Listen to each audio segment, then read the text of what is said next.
Today, I will be presenting a summary of the book Atomic Habits by James Clear. In this book, Clear teaches readers how to develop positive habits and eliminate negative ones using small, incremental changes that can lead to significant results over time.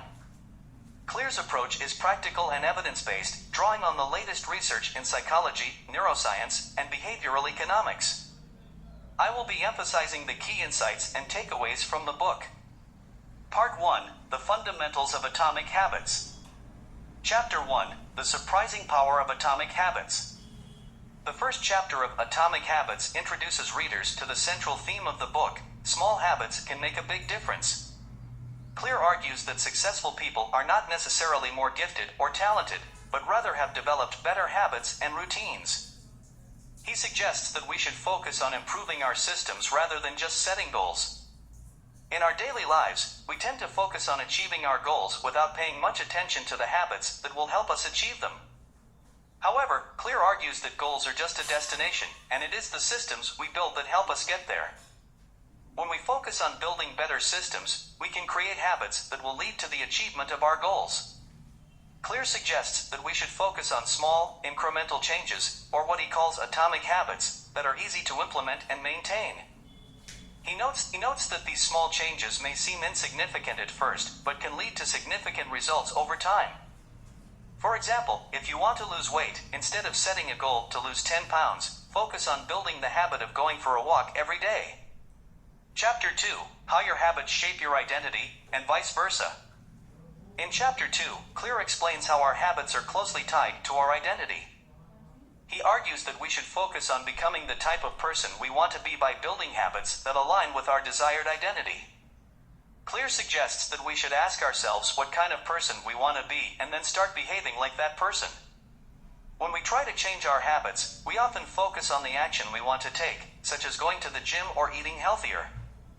However, Clear argues that we should focus on the identity we want to build instead. When we focus on becoming the type of person who goes to the gym or eats healthier, the actions become a natural part of who we are. Clear suggests that we should start by identifying the type of person we want to be, then ask ourselves what that person would do. For example, if you want to be a writer, ask yourself what a writer would do. They would write every day, so start building the habit of writing every day. Chapter 3: How to Build Better Habits in 4 Simple Steps. This chapter provides a practical framework for building better habits: cue, craving, response, and reward. Clear explains that every habit has a cue that triggers it, a craving that motivates it, a response that executes it, and a reward that reinforces it. He suggests that we should focus on manipulating these 4 elements to build better habits. The cue is the trigger that initiates the habit.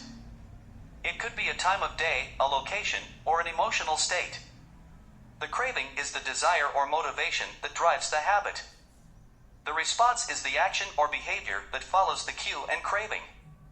The reward is the positive reinforcement that follows the behavior and reinforces the habit. Clear suggests that we should make the cues for our desired habits obvious, the cravings attractive, the responses easy, and the rewards satisfying. For example, if you want to build the habit of drinking more water, make the cue obvious by placing a glass of water on your desk. Part 2: Make it obvious. In this part, we will be focusing on the first law of habit formation, which is to make it obvious. Clear believes that by creating visual cues, using environmental design, and developing implementation intentions, we can make our desired habits more obvious and easier to adopt. We will also explore how to start a new habit, the secret to self-control, and how to design our environment to make success easier. Chapter 5: The First Law: Make it obvious. The first law of habit formation is to make it obvious. Clear suggests that making our desired habits visible through visual cues can help us develop new habits more easily. For example, if we want to exercise every day, we can leave our gym clothes and shoes by the door to remind us to exercise. Additionally, environmental design can be used to make our desired habits more obvious. For instance, we can arrange our work environment to reduce distractions and make it easier to focus on our work. Clear also recommends developing implementation intentions, which are specific plans that identify when and where we will take action towards our desired habit. By having a clear plan, we are more likely to follow through with our habits. For example, if we want to drink more water, we can plan to drink a glass of water every time we finish a task at work. Chapter 6. The best way to start a new habit. Starting a new habit can be challenging, but Clear provides several tips for making the process easier. One of the key tips is to start small. By starting with a small habit, we can build momentum and gradually increase the difficulty of the habit. Clear also suggests attaching the new habit to an existing habit, such as doing push-ups after brushing our teeth. Celebrating small wins is also an essential part of starting a new habit. Clear recommends tracking our progress and rewarding ourselves for every successful completion of our habit. For example, if we want to read a book every week, we can reward ourselves with a small treat after finishing the book. Chapter 7. The secret to self-control. Self-control is critical to developing and maintaining habits. Clear believes that the key to self-control is to make it easier to do the right thing and harder to do the wrong thing. Simplifying our environment, automating our decision-making, and using temptation bundling are effective strategies for making it easier to develop positive habits. Simplifying our environment involves removing distractions and making our desired habits more visible. For example, if we want to eat healthier, we can remove junk food from our pantry and stock up on healthy snacks. Automating our decision-making involves creating routines and systems that make it easier to follow through with our habits. For instance, we can prepare our meals in advance to avoid making unhealthy food choices. Temptation bundling is a strategy that involves pairing a desired habit with a pleasurable activity. For example, we can listen to our favorite music while exercising or watch our favorite TV show while folding laundry. By associating pleasurable activities with our desired habits, we are more likely to follow through with them. Chapter 8. How to design your environment to make success easier. Designing our environment to support our desired habits is crucial to achieving success. Clear suggests that we should make our desired habits the default option by creating an environment that supports our goals. For instance, if we want to read more books, we can create a reading nook in our home and stock up on books. Surrounding ourselves with people who reinforce our desired habits is also important. Clear recommends finding a community or support group that shares our goals and values. By surrounding ourselves with like-minded individuals, we are more likely to stay motivated and committed to. Part 3. Make it attractive. In the third part of Atomic Habits, Clear focuses on the second law of habit formation, make it attractive. He explains that making our desired habits attractive is crucial to building and maintaining habits in the long term. Clear suggests several strategies to make habits more appealing and increase the likelihood of sticking to them. Chapter 9. The second law, make it attractive. Clear begins this chapter by explaining the importance of making habits attractive. He suggests that we should link our habits to positive emotions, as emotions drive behavior. We are more likely to engage in behaviors that make us feel good or lead to positive outcomes. Clear also discusses the concept of temptation bundling, which involves pairing a less desirable activity with a more enjoyable one. This technique can help make habits more attractive by associating them with a pleasurable experience. Chapter 10. How to make a habit irresistible. In this chapter, Clear provides practical tips for making habits irresistible. He suggests that we should make habits satisfying by finding ways to reward ourselves for engaging in desired behaviors. This can include celebrating small wins, tracking progress, or using a habit tracker to visualize our progress. Clear also recommends breaking habits into small chunks, making them more manageable and less overwhelming. This technique can help reduce the perceived difficulty of forming a new habit and increase the likelihood of success. Another way to make habits more attractive is to use social validation. Clear explains that we are more likely to engage in behaviors when we see others doing the same. We can use this to our advantage by finding social support or accountability partners who can help reinforce positive habits. This can include joining a group or community of like-minded individuals who share similar goals and aspirations. Chapter 11. The role of family and friends in shaping your habits. The final chapter of Part 3 emphasizes the critical role that family and friends play in shaping our habits. Clear suggests that we should surround ourselves with people who have positive habits and avoid those who engage in negative behaviors that could hinder our progress. Our social circle can influence our behaviors, attitudes, and beliefs, so it's essential to choose our friends and family members carefully. Clear also stresses the importance of holding each other accountable for our desired behaviors. We can do this by setting up regular check-ins or using social pressure to reinforce positive habits. This can help us stay on track and maintain our motivation over time. Part 4, Make it easy. Chapter 12, the third law, Make it easy. In Chapter 12, Clear introduces the third law of habit formation, which is to make it easy. He explains that making habits easy to perform is the key to creating sustainable habits. Clear provides several tips for making habits easy, including reducing the friction involved in performing the habit, creating a plan, and using small wins as motivation. Reducing friction.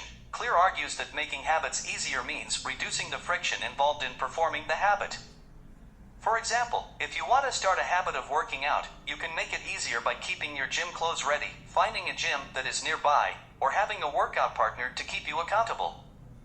The goal is to make the habit easy to perform and eliminate any obstacles that may hinder you from performing the habit. Creating a plan. Another tip that Clear provides for making habits easy is to create a plan. Creating a plan involves deciding when and where you will perform the habit. This is because habits are context dependent, and the context can influence whether the habit is performed or not. For instance, if you want to start a habit of reading before going to bed, you need to decide on the time and place where you will read every night. This will make it easier for you to perform the habit consistently. Using small wins. Clear also suggests using small wins as a way of making habits easy.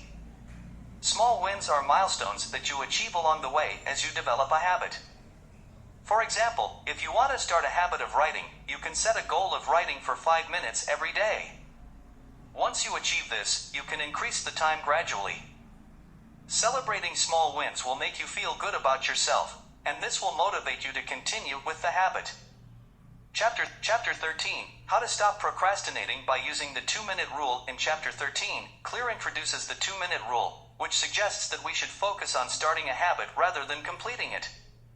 He argues that by breaking habits down into small, manageable chunks, we can overcome procrastination and develop positive habits. The 2-Minute Rule. The 2-Minute Rule states that if you want to develop a habit, you should start by doing it for just 2 minutes. This means that you should focus on starting the habit rather than completing it.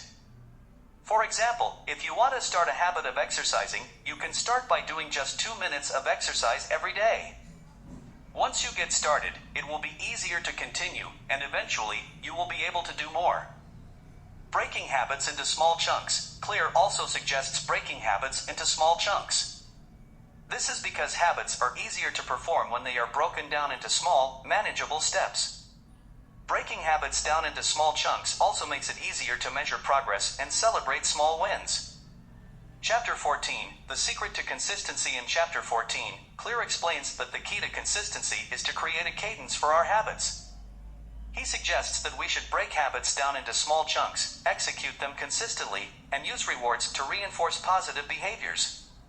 Creating a cadence involves breaking habits down into small chunks and performing them consistently. For example, if you want to start a habit of reading, you can set a goal of reading for 10 minutes every. Part 5, Make it Satisfying. Chapter 15, The Fourth Law, Make it Satisfying. In his book Atomic Habits, James Clear explains the importance of making our desired habits satisfying. The final law of habit formation, according to Clear, is to associate our desired habits with positive emotions, such as pleasure, pride, and a sense of accomplishment. Clear suggests that by using immediate rewards, creating a sense of progress, and focusing on the short-term benefits of our desired habits, we can make them more satisfying and more likely to stick. Clear argues that immediate rewards are essential for habit formation.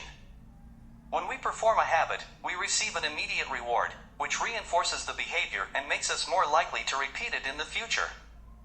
For example, if we go to the gym and work out, we might feel good immediately afterward, which reinforces the behavior and makes us more likely to return to the gym in the future. Clear also emphasizes the importance of creating a sense of progress. He suggests that we should break our desired habits down into small, manageable chunks and track our progress along the way.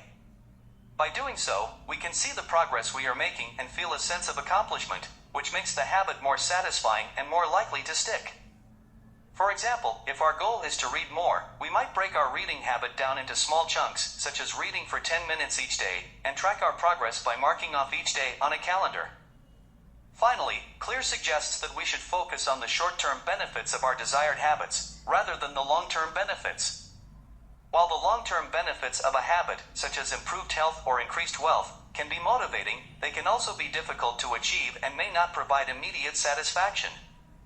By focusing on the short-term benefits of our desired habits, such as feeling energized after a workout or enjoying a good book, we can make the habit more satisfying and more likely to stick. Chapter 16. How to make a habit part of your identity. In Chapter 16, Clear emphasizes the importance of integrating positive habits into our identity. He argues that the most effective way to make a habit stick is to become the type of person who performs the habit naturally, without thinking about it. Clear suggests that by focusing on our identity, rather than our goals, we can make our habits more automatic and more likely to stick.